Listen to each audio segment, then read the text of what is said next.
it could be the sheriff. Ultimately, it would be the county to enforce it. The zoning clearance certificate would be issued to an applicant, and if they're found not to be in compliance with their zoning clearance certificate, then they would be given the corrective actions that are needed to bring it into compliance. If they don't bring it into compliance, then there would be either a revocation process or some other enforcement process.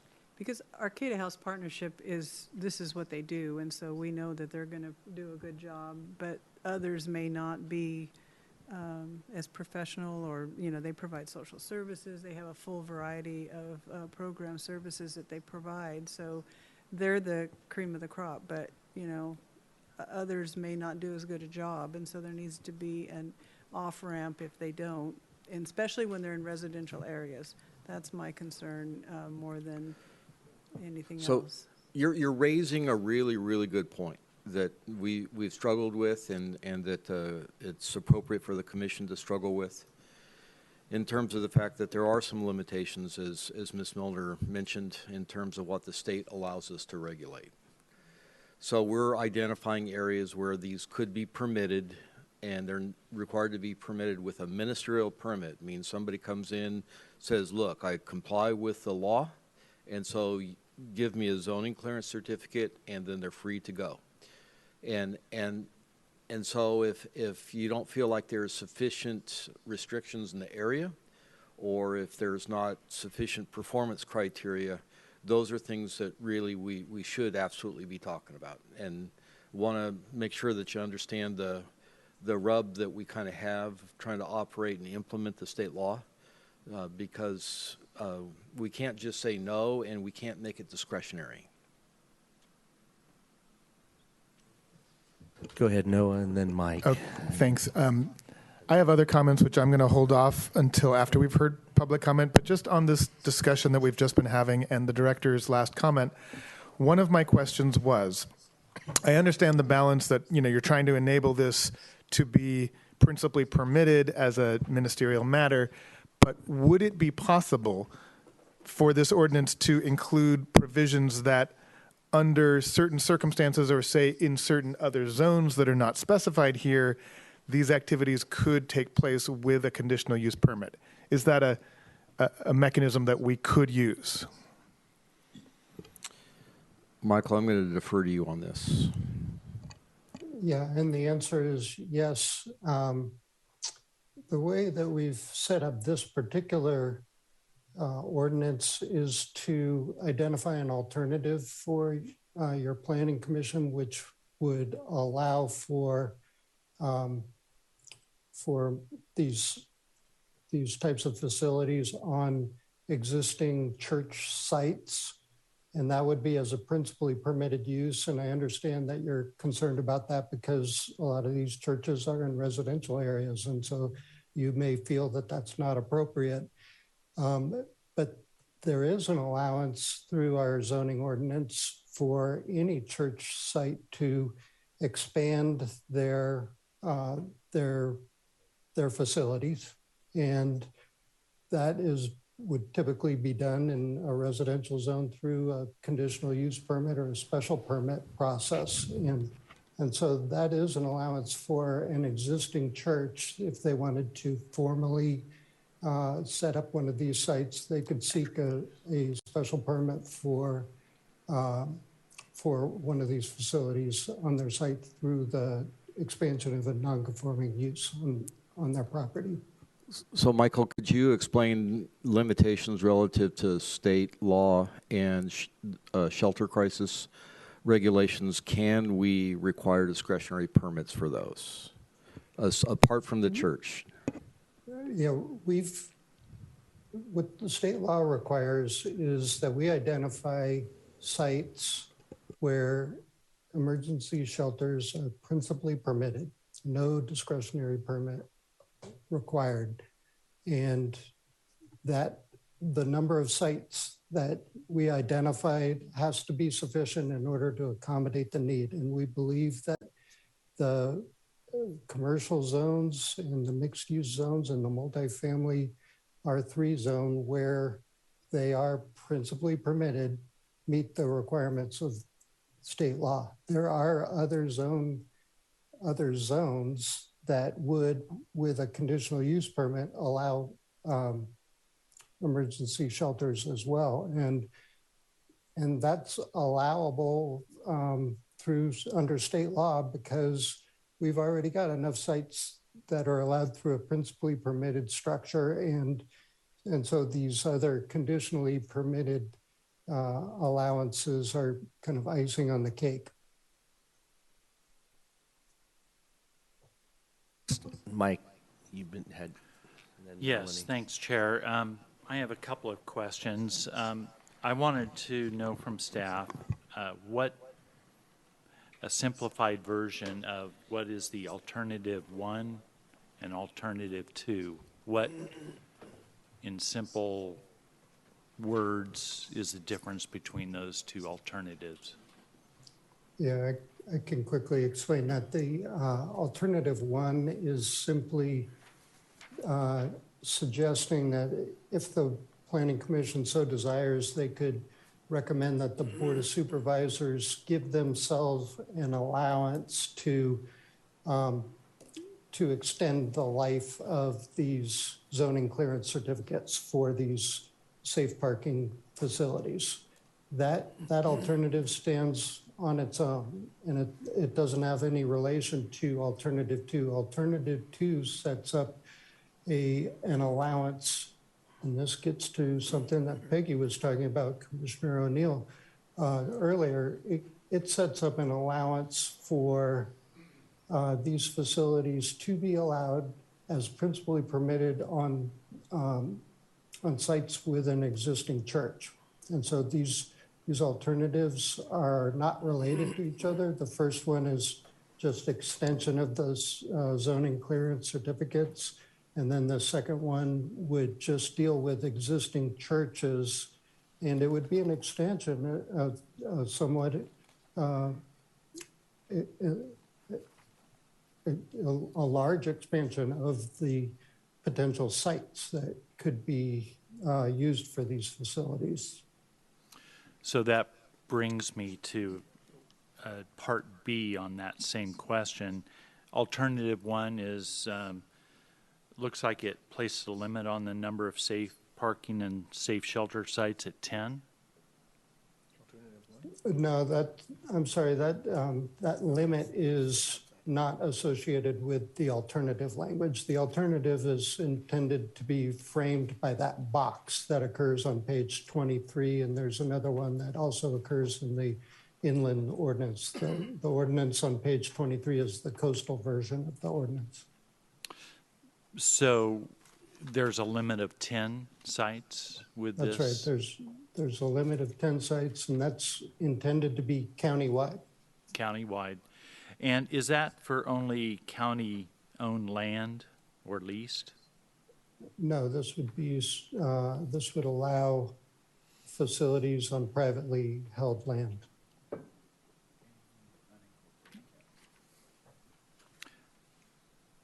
So the state of California allows that. Is that what you're saying? In fact, they require it, yeah. Okay, thank you. Thank you. Melanie, then Brian, Thomas. Thank you. I'm looking for a little bit more information regarding the ability of operators to limit the people staying there to, for example, women and children. So would that be in compliance with state law? Would our operators be allowed to basically turn away certain people because they don't meet their roles? Because I agree with Commissioner O'Neill that we should have some that are available to women and children. And then my second question is on churches. It's remarkably easy to set up a church. And so when you say existing churches, those are churches that exist now as of, for example, this day and not future churches. And does it include all of the kind of alternative churches that may exist in places that, you know, that aren't obviously churches, like people's homes? That's a great question. Through the chair, would you like me to answer that, or would you like me to respond to? Go ahead. Okay. As far as the establishing a limit or a requirement that all of these facilities be serve just a targeted population, we can't do that. What we can do is to be permissive and allow for the providers to pick and choose what types of subpopulations they would like to accommodate on their own particular site. And so some of them may wish to allow only women and children at their facilities, but we can't say in our ordinance that that would be that only women and children facilities are allowed by this ordinance. I have something to add there. It is kind of a complex issue, and it has to do with other regulations besides ours. And how that works is, for instance, the low barrier type shelters are required. They have site selection, basically a legal scheme. And there are only certain reasons why you can select or deselect people. But it happens that it is allowable to select families or women and children as one of the, it can't be, say, you can't disadvantage a particular group, but one of the allowed selection criteria is veteran status, women and children. And this is, this falls under the institutional code, WIC, I can't remember the name of it right now, but so some shelters, depending on their grant funding, anything with state grant funding has to follow that very strict plan. But on the other end of the spectrum, say churches they have kind of free reign to use whatever selection criteria they see fit. And this would be nonprofits, and presumably they would have non-discriminatory practices. But that's kind of how it works. It varies with what your grant funding source is. Thank you. And then regarding the churches, for example, there are some churches that are in our homes, basically, and some of them are on TPZ land, for example, or ag land. And so when you give us the alternative too, is that inclusive of those churches? And if yes, are there zoning limits that would still apply in that case, or would any church anywhere be allowable? The way we're setting it up in the alternative is to be fairly expansive and allow any church with a verified congregation of 20 persons to qualify to host one of these facilities. So someone's church in their home on TPZ land would be allowed? The way it's currently structured, I believe that's true. If that's a concern to the commission, it may be something we'll want to take a little bit more of a look at, because I think we're envisioning probably more of the church facility than you're using an appropriate definition of a church. And the church is the people, not necessarily the facility. Right. Yeah. Okay. Thank you. A couple points I'd like to make. Number one, there are fathers with children who are subject to domestic violence, both in same-sex couples or just mixed-sex couples, where the father and the children are escaping the abuse. So I would like the language to be a little more gender inclusive if we go towards the escaping domestic violence route. In addition to that, I'm wondering if we have the opportunity to see a map, if we have a GIS guru here who could show us this list of principally permitted zones. Like, what does that look like on a map? If we put all the C1, C2, C3, mixed use urban, mixed use rural, and the industrial. Can we see that, or? Yeah, through the chair, if you like, I can bring up my screen. Go ahead.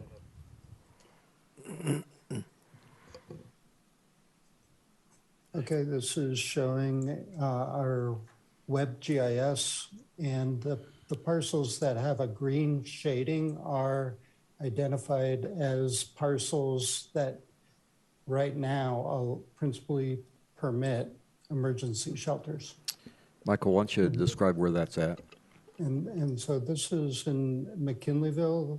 This is the McKinleyville Town Center property. The front part of it is zoned commercial and the back part of it is zoned multifamily. And so it qualifies right now as an emergency shelter site, and it could, under this new ordinance, be used for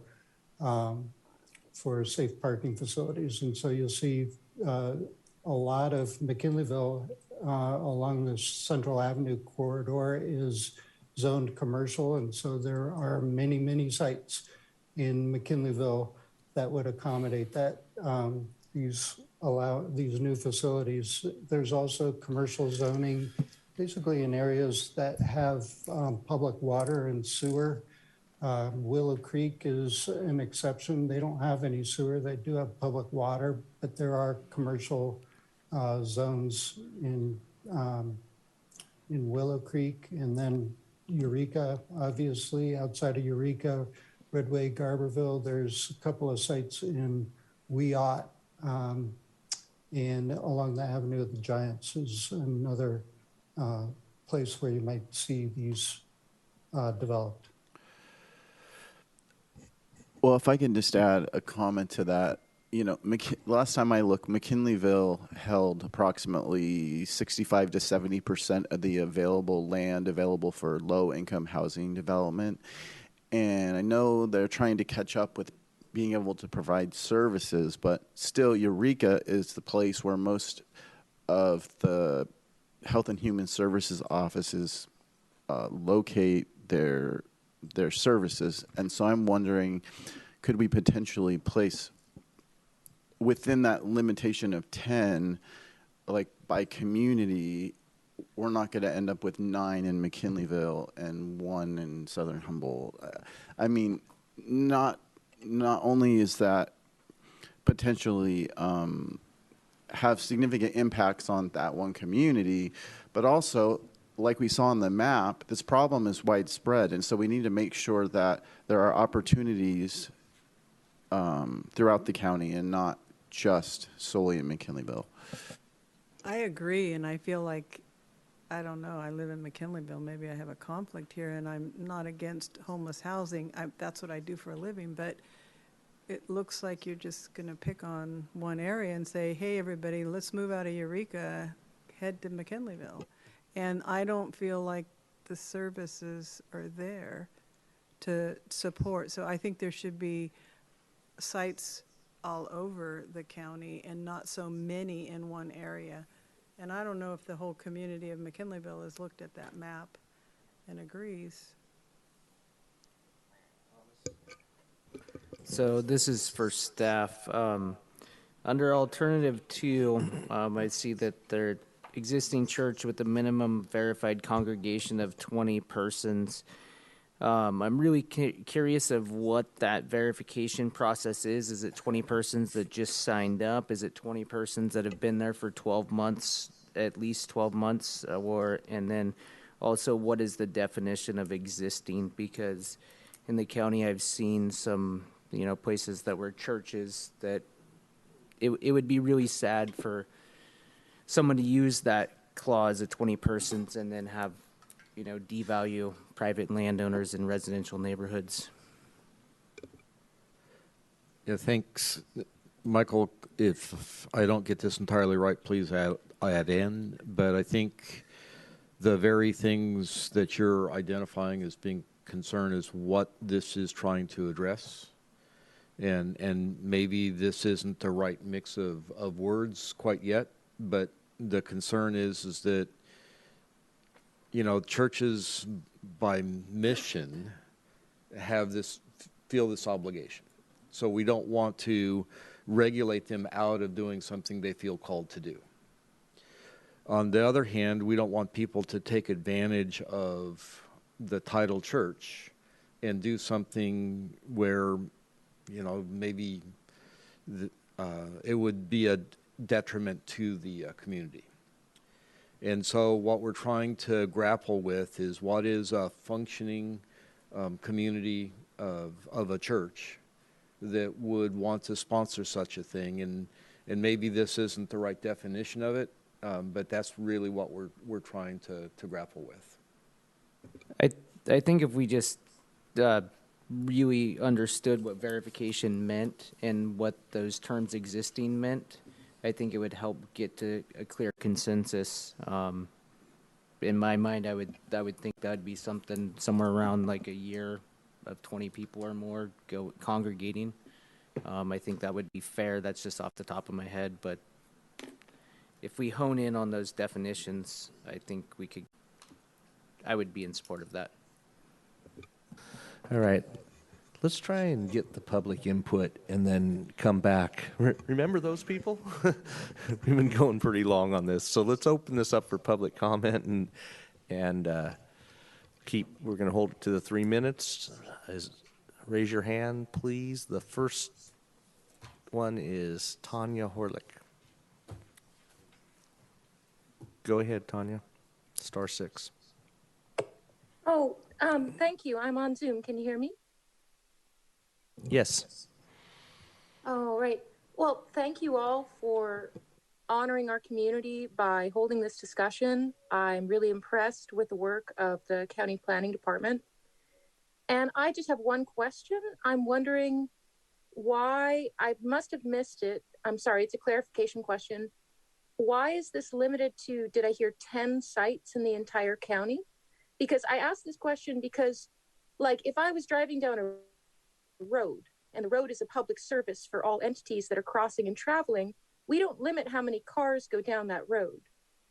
And I don't understand if this is a public service to the community, why it would be limited to 10 sites across the county. And thank you very much for this time. Thank you. You want to address that one, Director?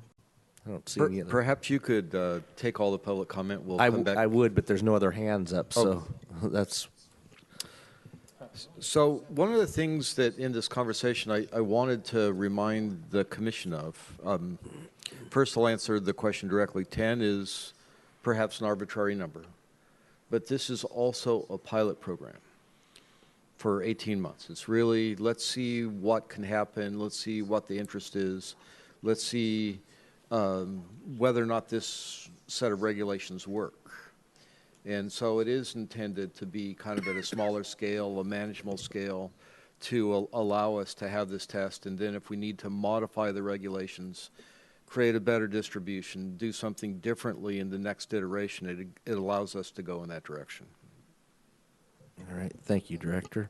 I see a couple more hands just came up. So 3837, go ahead.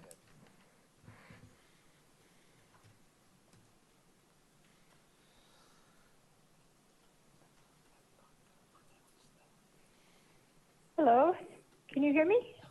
Yes. Hi, this is Janelle Laker.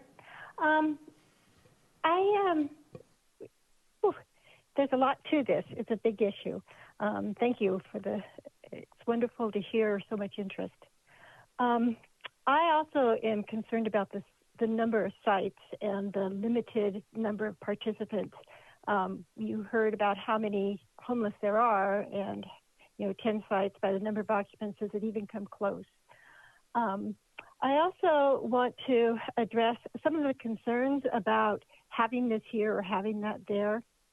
I have in my neighborhood, well, across the gully from me is for quite a while, my husband and I, we would hear this couple screaming and yelling at each other. And we were kind of wondering what was going on. And then after a while, it only became her.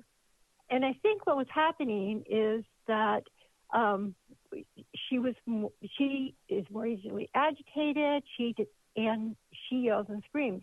But I think that they have gotten some help, and they're no longer yelling at each other. But every once in a while, we will hear her having a moment, and she is just screaming, yelling. It's hard to say what she's saying. So that you can't, and I can't go over and have her evicted from her house because she is having an emotional problem, and she needs to yell at certain points and be calmed down. So I just want you to kind of think and have sort of a heart for all these people that are out there on the street, and in the bushes and in your back, in your field or whatever they are, and not sort of kind of let go of that. I was at the sleeping sites every morning that they were open in Eureka. A wide range of people were there.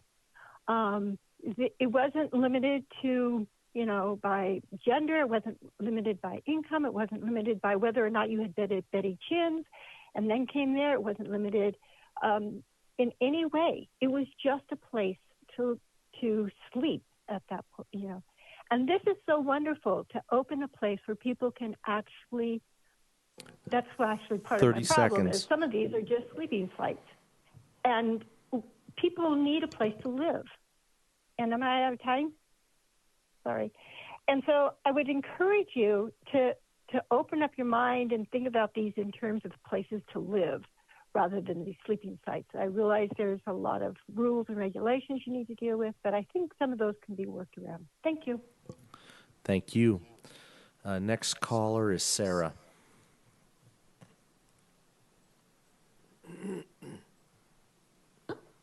Hi.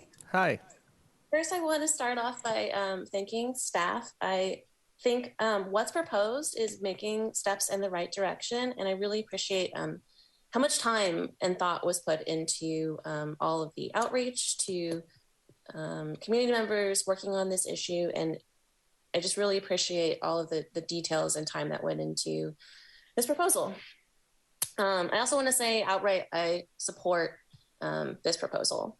And I have a couple of comments related to it and how I think it could be improved. Generally, big picture, I think we should loosen restrictions on these type of operations whenever possible. Like, this is a critical need, and we need to make it possible for people to operate these sites. People need places to go, and their needs are valid. Their needs are as valid as homeowners in residential neighborhoods. So with that, I think that the duration should be extended, if possible, to at least 2 years. The permitting is going to take time, and by the time an organization gets one of these sites off the ground, it's going to be at least 6 months into this 18th month process. So extending the time would be fantastic to allow these programs a true chance to operate and fix the bugs and prove themselves before we consider canceling them or renewing them. If not that, I encourage you at a minimum to adopt alternative 1, allowing for the board of supervisors to do the extension. Looking at applicability, I think it would be better to allow any site in the county that meets the specified requirements laid out. I think staff did a great job really honing in on what a site would need to provide these services, regardless of location.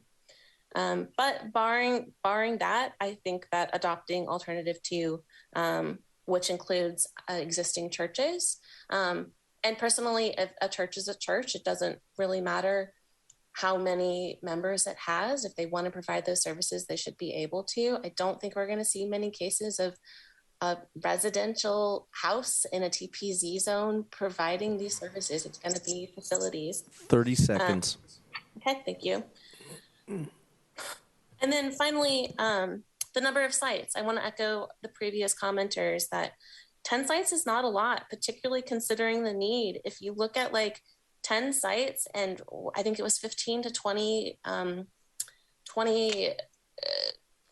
spots in that is not even a fraction of the need in the county. And And it doesn't really clarify, is it first come, first serve? Is it 10 Your applications? time's up. Your Thank time's you. up, ma'am. Thank you. Is there anybody else that wishes to speak on this topic? Desi Wade.